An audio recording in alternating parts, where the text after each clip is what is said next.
Bonjour et bienvenue sur ce deuxième tutoriel sur l'OTI. Dans ce deuxième tutoriel, nous allons apprendre tout ce qui concerne les variables. Déjà, une variable, c'est quoi? C'est une boîte dans laquelle on peut ranger différentes données, comme un chiffre, du texte ou la valeur de retour d'une fonction. Qu'est-ce que la valeur de retour? La valeur de retour, c'est ce que la fonction va retourner après avoir été utilisée. Par exemple, dans ce cas-là, elle va retourner le texte que nous avons tapé à l'intérieur. Donc, si je teste, j'enregistre, je fais F5 pour exécuter le script, vous tapez votre texte. Donc, je vais taper bonjour, et MSGBox m'indique bonjour.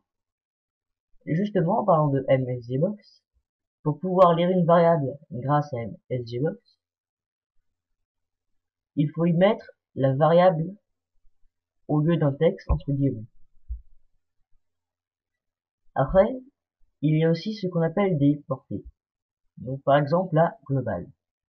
C'est-à-dire qu'elle a lieu dans tout le script et aussi dans les includes. Il y a la portée dim, elle a lieu dans tout le script, mais pas dans les includes, et la variable locale, elle a lieu dans une portion de script. Après, à cela peut aussi s'ajouter la portée constante, qui se définit par const. En fait, constante, c'est-à-dire que la variable à l'intérieur ne peut pas changer. Donc, par exemple, si je mets 8, au cours du script, ça sera toujours 8. Ça ne changera jamais. Donc maintenant, je vais vous faire aussi un petit aparté. Si vous mettez par exemple un chiffre ici, ça sera du texte et uniquement du texte. Ça ne pourra pas être multiplié, divisé, c'est du texte. Ça c'est un chiffre, ça c'est du texte. Bon, maintenant nous allons voir qu'est-ce qu'un tableau. Un tableau, déjà, il y a deux types de tableaux. Les tableaux 1D, c'est-à-dire avec une seule colonne et plusieurs lignes. Là, en l'occurrence, 5. 1, 2, 3, 4 et 5. Donc là, vous voyez que je la déclare de la même façon que l'autre, sauf que là, je rajoute un chiffre entre crochets. Ce chiffre signifie que c'est la première ligne. Parce que l'index commence à 0, mais l'index 0 égale l'index 1 de la première colonne. Donc, maintenant, il y a les tableaux 2D.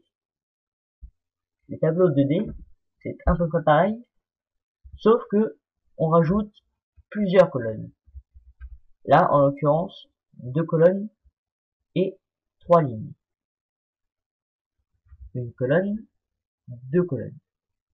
Là, 1, 2, 3 lignes.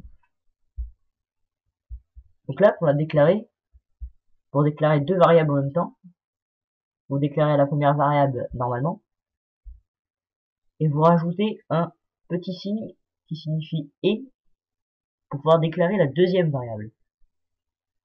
La façon de la déclarer est la même, c'est-à-dire que vous mettez toujours un chiffre avant.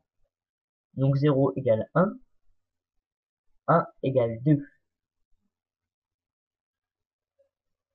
Maintenant, nous allons voir les macros.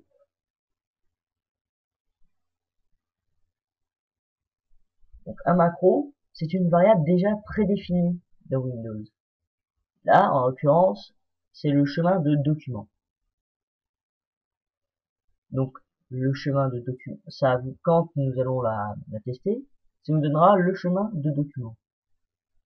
Il a en l'occurrence deux fois. Donc là, vous la déclarez de la même façon que comme je vous l'avais dit, pour sauter en fait une ligne. vous utilisez @crlf, qui est aussi un macro, mais un peu différent, qui permet justement, comme je l'ai dit, de sauter une ligne.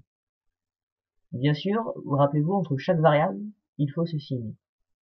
Et donc là, si je teste, ça nous donnera c'est public, c'est user, public, document. Ça nous donnera les deux variables à la suite. Donc voilà ce qui conclut notre tutoriel. Merci de l'avoir regardé et au revoir.